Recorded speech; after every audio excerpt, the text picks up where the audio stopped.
Abduções, avistamentos, contatos imediatos.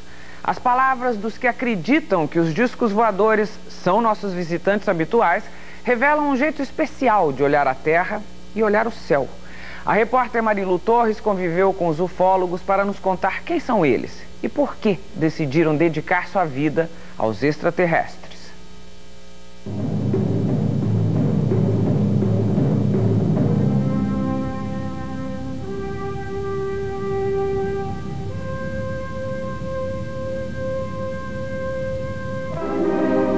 Há milhares de anos, o homem olha para os céus em busca de respostas para algumas perguntas. De onde nós viemos? Para onde nós vamos? O que estamos fazendo nesse planeta? Alguns olham para cima e veem apenas o Sol, a Lua e as estrelas. Outros veem muito mais. Eu me surpreendi com uma coisa fantástica, faraônica, indescritível. Quem são essas pessoas que encontram tempo, espaço e motivação para esquadrinhar os céus em noites de vigília buscando um sinal de outros mundos? Eu fazia uma ideia de extraterrestres muito diferentes da gente. E de repente ver alguém similar a nós realmente me deixou confuso. Quem são essas pessoas que conseguem viver o dia a dia depois de terem participado de fantásticas aventuras intergalácticas ao lado de seres extraterrestres? Existem vários casos de objetos entrando e saindo de dentro do mar, o que sugere alguma base de operações dessas naves lá na região. Quem são essas pessoas que trocam experiências, planejam estratégias, visando desvendar mistérios, muitas vezes indecifráveis? Eles nos dão uma noção de como será o futuro da humanidade. Nós estamos conseguindo entender a estrutura do universo. Os ufólogos são pessoas que se dedicam ao estudo da ciência que busca desvendar os mistérios ligados aos fenômenos extraterrestres, a ufologia. Em Águas da Prata, interior de São Paulo, o 5º Simpósio de Ufologia reúne estudiosos do assunto de todas as partes do Brasil. Eles lançam aqui uma carta aberta aos órgãos públicos, reivindicando uma maior abertura para a ufologia no Brasil. O Brasil, ele está vivendo uma onda... O que quer dizer uma abertura ufológica plena e total? Seria, inclusive, a liberação de documentos que a própria Forças Armadas obtém e que poderia ser trocado e levado para os pesquisadores, né, como um intercâmbio para que pudessem ambos pesquisarem juntos. Francisco Varanda, advogado, é também professor de arqueologia. Seus alunos o apelidaram de Indiana Jones, visual que ele gosta de reforçar. Varanda, essa região, ela é propícia à incidência de aparecimento de discos voadores? Assim, não só a região de Águas da Prata, mas também toda a encosta ocidental da Serra da Mantiqueira Paulista, que é uma área assim propícia, porque nós temos aqui muito afloramento de material assim estratégico. E por serem também áreas isoladas, né? Áreas assim que existem longos trechos aí que são totalmente isolados. Com seu jipe tático em pesquisas ufológicas, ele percorre a região a qualquer hora do dia ou da noite, atendendo a consultas sobre avistamentos. Tem um pequeno distrito aqui, né, que se chama São Roque da Fartura, inclusive culminou com até uma aterrissagem de um objeto desse, né? Que chegou a provocar a queimas numa parte da pastagem, desintegrou um morão de cerca e deixou um tipo de fuligem, né? De início, os primeiros dias parecia assim uma gosma, né? Até nós apelidamos de brincadeira como a baba cósmica, né? Mas na verdade, dias depois, aquilo solidificou e o solo ficou impermeável. Eu fiz uma consulta ao eminente ufólogo brasileiro Flávio Pereira, um dos pioneiros na ufologia do Brasil, sobre a época em que começaram a aparecer nos céus os primeiros discos voadores. Durante a Segunda Guerra Mundial, a Luftwaffe alemã, aqueles Junkers que a gente vê nesses filmes, atravessava o Canal da Mancha e ia bombardear a Inglaterra. E esses Junkers eram seguidos por várias bolas luminosas que seguiam os aviões. Eles pensavam que isso era a arma secreta inglesa. Os que sobreviviam voltavam e o Hitler nomeou uma comissão para estudar essa coisa. Acontece que quando os ingleses iam revidar, eram também seguidos e um atribuía ao outro. Quando abriram os arquivos em 45, Foi hilariante o assunto, porque o alemão pensava que o disco voador era inglês e os ingleses pensavam que o disco era alemão. Por isso que eu digo isso há mais de 40 anos, que a ufologia nasceu militarizada. Não é porque os militares querem. Os militares não querem esse abacaxi. O senhor, sendo um pesquisador, o senhor acredita em discos voadores? Sim. Eles existem? Existe um fenômeno chamado UFO ou OVNI ou disco voador. Isso desde 55, sabemos. 55.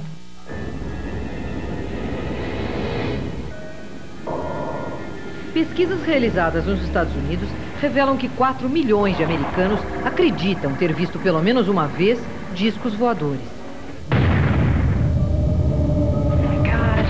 No Brasil, estatisticamente falando, 35% da população brasileira acredita em fenômenos extraterrestres. Disco voador... Acredito. Não. Sei lá, eu nunca vi. Só xiscareta. Você acredita em disco voador? Acho que sim. Por quê? Porque não é possível que só nós estamos no mundo. Eu acredito. Porque eu acho que é pretensão a gente achar que só tem vida nesse planeta. Eu acho que tem vida em outros lugares, coisas que a gente não vê e que existem. Claudeir Covo consegue dividir seu tempo entre a engenharia, sua profissão, e a ufologia, sua paixão. Claudeir, o que os discos voadores querem com a gente? Tudo indica que eles estão aqui fazendo do planeta Terra um grande laboratório. Eles constantemente são vistos coletando minérios, coletando vegetais e em muitos casos também de coleta de animais. Eles levam o animal e mutilam o animal dentro do disco voador, não sabemos por que razão. E também fazem abduções, ou seja, raptam pessoas que são levadas para dentro do disco voador, é submetido a uma série de exames e depois são devolvidas. Nós temos catalogado 5 classes, 5 tipos distintos, que é do alfa, beta, gama, delta e ômega. Para evitar gafes no caso de você ser apresentado a um deles, saiba como é a tipologia dos ETs conforme a classificação dos ufólogos. O tipo alfa tem altura média que varia entre 80 centímetros e 1,30 m. O beta mede de 1,40 m a 2 metros. O gama tem mais de 2 metros de altura. O quarto tipo classificado é o delta. São seres parecidos com animais ou robôs. O quinto e último tipo classificado é o ômega. Seres energéticos ou luminosos que aparecem sobretudo à noite. O disco voador está aí, faz parte do contexto. Estão fazendo do planeta Terra uma espécie de laboratório. A que ponto vai levar isso, nós não sabemos. As pessoas que, em vez de eu não acredito, deviam dizer eu não sei nada. Mas quem é que diz isso? No próximo bloco, espere conosco por um contato imediato de terceiro grau. Um disco voador marcou um encontro com SBT Repórter. Até já.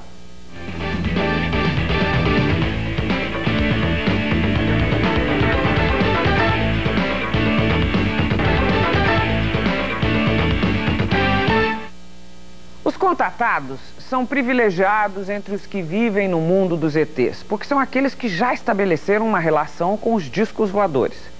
Neste bloco, acompanhe uma tentativa de contato. Os ETs faltaram ao encontro marcado.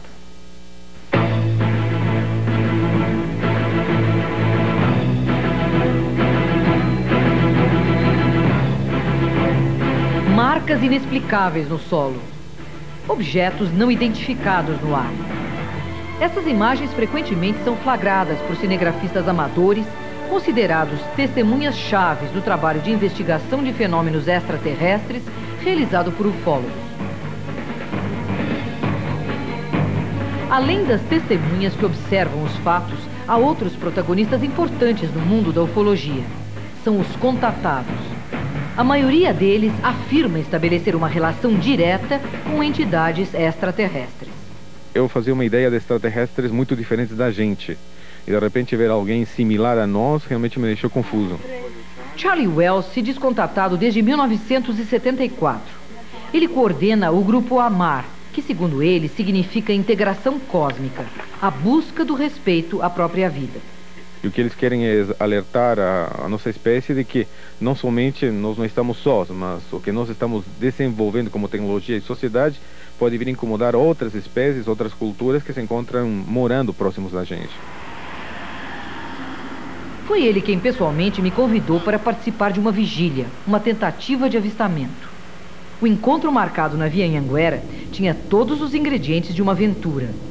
Só soubemos o local exato depois de percorrer mais de 1 hora seguindo outros carros. São 8 horas da noite e nós estamos na Serra do Japi, exatamente no lugar onde Charlie Wells marcou para a gente ter essa vigília. Por que você escolheu esse lugar, Charlie? Na verdade, não fui eu que escolhi o local. Estamos aqui realizando uma vigília. Nesse exato momento estamos buscando confirmar algumas mensagens de cunho extraterrestre e, para tanto, as mensagens recebidas marcaram coordenadas geográficas. Essas coordenadas indicam ser exatamente este o local. As vigílias acontecem conforme comunicação telepática, recebida por um ou mais membros do grupo. Apesar de parecer semelhante ao processo de psicografia espírita, não tem nada a ver. A gente deixa a mente mais relaxada e vai pegando as orientações. É assim que a gente vai se movendo em campo. Eu recebi uma comunicação segunda-feira, falando deste local, nesta data, e no primeiro horário, 22h30. Liguei pro Charlie e depois ele me falou que a gente vinha aqui com vocês. Imagina o susto. A primeira comunicação assim. Deixa eu ver que horas são. 10:03. Bom, a gente tem meia hora, hein? Eu posso ter esperança? Não sei. Eu ainda tenho. Então uma checagem de horário, estabelecem-se limites de tempo e, sem tirar os olhos do céu, cada um vai contando suas experiências. E de repente, a gente estava num local, as árvores são muito altas, né? E uma luz muito vermelha, era uma canepa, começou a se mexer muito rápido. Elas sempre são muito rápidas, né? Essas luzes. Tem de várias cores. Eu já vi vermelha e branca, né? Como é que você sabe que é uma canepa e não uma luz indefinida? Porque não tem no nosso mundo uma coisa igual. É uma coisa que você olha e fala, o que é isso? O que pode ser, né? Mas quando eu olhei para trás, tinha vários carros parados também atrás da gente, né? Eu desci do carro, sentei no capô do carro e ficamos olhando aquela luz maravilhosa, porque ela encandecia, ela brilhava a um ponto de você ficar difícil você enxergar. Isso era mais ou menos 7 horas da noite, e ela voltava a ficar novamente mais azul. Eu já tinha visto algumas outras vezes, mas eu falei, bom, eles podem estar passando por aqui, não tem nada a ver comigo. Mas de repente, a hora que você marca, eles aparecem, né, no horário que você se comunicou. Então é uma coisa muito forte e faz a gente pensar muito. Charlie, o que é um contato de terceiro grau? Contato de terceiro grau é quando você se encontra frente a frente com os tripulantes de um objeto voador não identificado, um disco voador, ou se encontra com seres extraterrestres frente a frente. Eles vêm de onde exatamente? De algum planeta específico? Esses seres, porque são vários, cuja forma física é similar à nossa, eles identificam sua procedência como sendo da constelação de Alfa do Centauro e da estrela de Orion.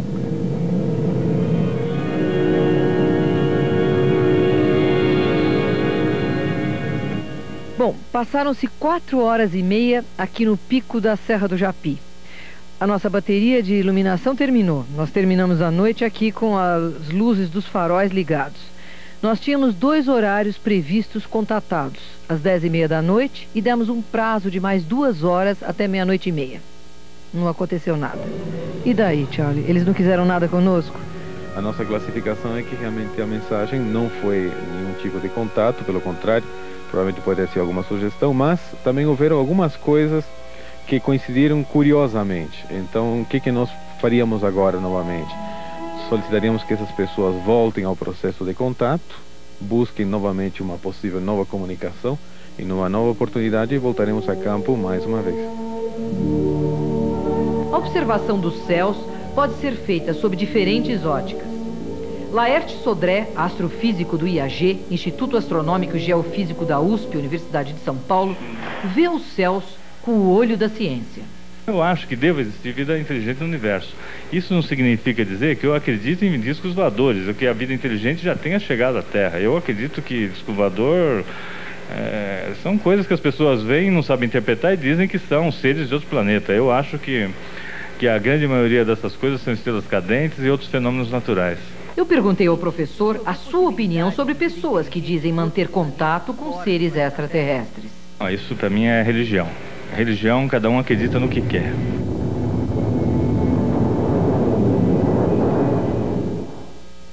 Depois do intervalo, conheçam um abduzido. Quer dizer, uma pessoa que foi sequestrada por um disco. Eu volto já.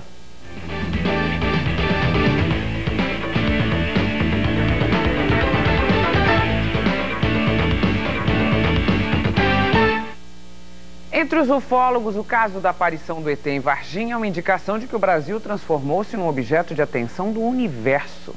Neste bloco, acompanhe uma nova visita a Varginha, 7 meses depois da aparição, e conheça a história de um abduzido, que é como se chamam os sequestrados pelos discos. Os ufólogos cansam de afirmar que a atuação dos UFOs é tão estranha quanto diversificada.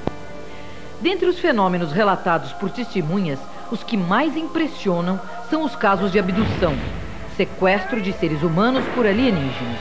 Na hora eu tive o pensamento de que fosse até um ataque russo. Um dos casos clássicos de abdução no Brasil, reconhecido internacionalmente, é o de Geraldo Simão Bichara. Em 1962, em Três Corações, Minas Gerais, ele viveu uma experiência extraordinária. Precisamente às 0h03 pairou sobre mim, após ter havido um blackout na cidade de Três Corações inteirinho, pairou sobre mim, nessa localidade, uma espécie de um holofote muito grande, uma luz azul, muito clarinha, e tinha uma circunferência de uns 12 metros, onde eu fiquei paralisado. E no momento apareceu acima de mim a uns 6 metros e uns 5 metros para frente e uns 6 para cima, uma espécie de um caracol, no qual ele soltava uma espécie de um vapor, uma garoa. Soltaram 2 escadinhas, espécie daquela escada de circo, coberta com uma espécie de um brinco amorçado, e esses caras desceram, pelo qual desceram 2 seres. Esse primeiro ser chegou, me colocou a mão com a luva, a mão morna, colocou no meu antebraço, nessa parte aqui assim, e logo que ele bateu a mão, que ele pôs a mão assim, a gente ficou um pouco flutuando dentro daquela luminosidade.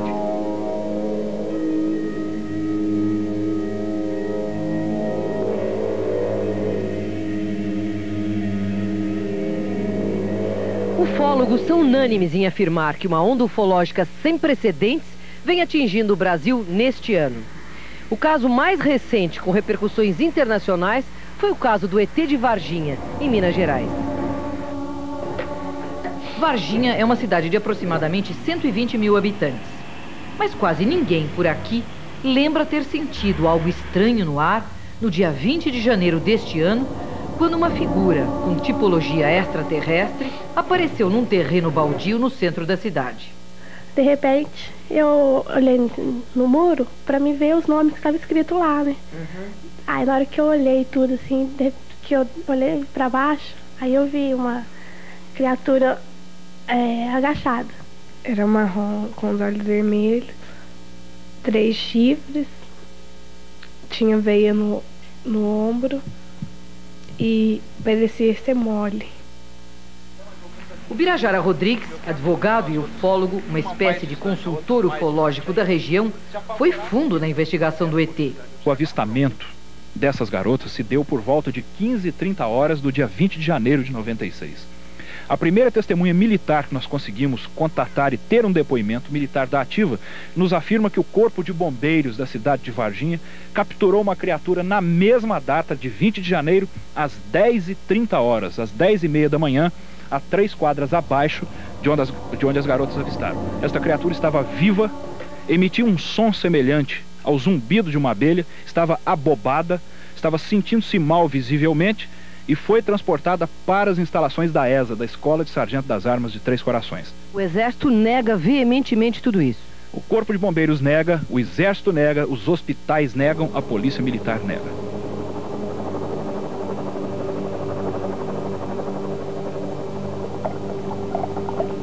O objeto é um troço fumaçado, né? bem fumaçado. Sei. Passando por cima do pasto aqui. Eu conversei também com pessoas que dizem ter presenciado naquela ocasião fatos muito estranhos na cidade. Eu estava na sala assistindo televisão quando os gados fez barulho, né? De lá pra cá. Daí eu saí, olhei e avistei de lá o objeto que vinha, né? Em direção pra cá. Tá voando, fiquei olhando, né? E chamei ele, né, o Eurico. Então, com o objeto passando aqui, eles levantaram da estrada aqui e disparou tudo no pasto aí. Ah, é? Ah, arrebentou tudo. Tinha umas tábuas aqui, passou por cima das tábuas. E no outro dia amanheceu um bezerro machucado, com as cadeiras machucadas, da correria aqui, né? Aí nós avistamos um objeto passando aqui. 3 meses depois da ocorrência desses fatos em Varginha, Dona Terezinha, uma dona de casa de 67 anos, avistou um ser muito estranho num restaurante dentro do bosque do Jardim Zoológico da cidade. Como foi isso, Dona Terezinha? Quando eu olhei do meu lado esquerdo, eu vi uma criatura diferente, uma coisa diferente, com os olhos vermelhos muito grandes, a boca rasgada. Ele era marrom escuro, tinha um certo brilho no corpo. Eu vi do pescoço para cima só. A Dona Terezinha viu o ET aqui nas imediações do zoológico. A senhora notou alguma diferença entre os animais nessa época? Eu perdi anta, jaguatiricas, capivaras, araras, e com morte assim, absolutamente sem laudo técnico. Todo ufólogo, todo interessado em ufologia sabe que este processo de abafamento, de acobertamento, existe há cerca de 50 anos. Aqui não foi diferente.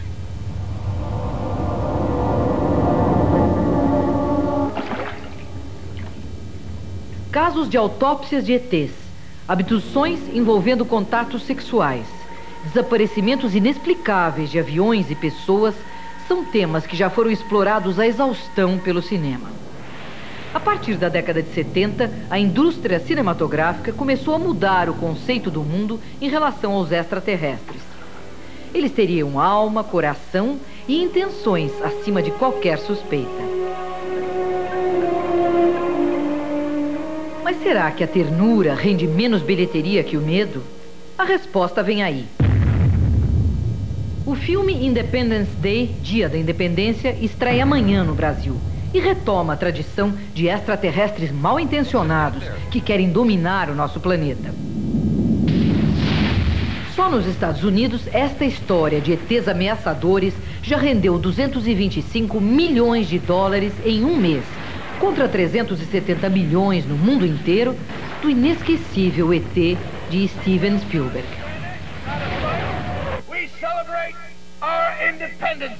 Nesta semana, a fantasia do cinema parece ter entrado nos telejornais. A NASA prepara a missão de um robô a Marte para tentar comprovar a teoria de que existiu vida naquele planeta.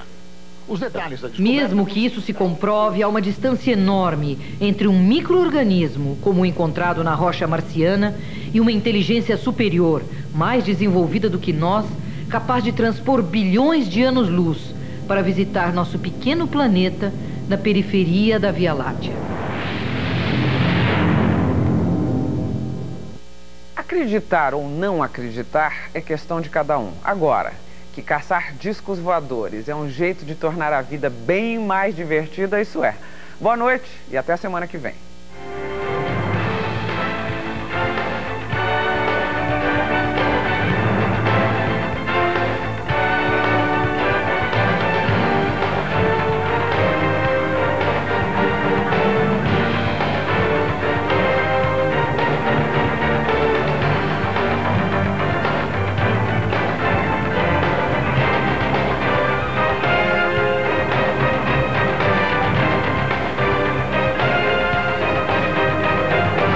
Discos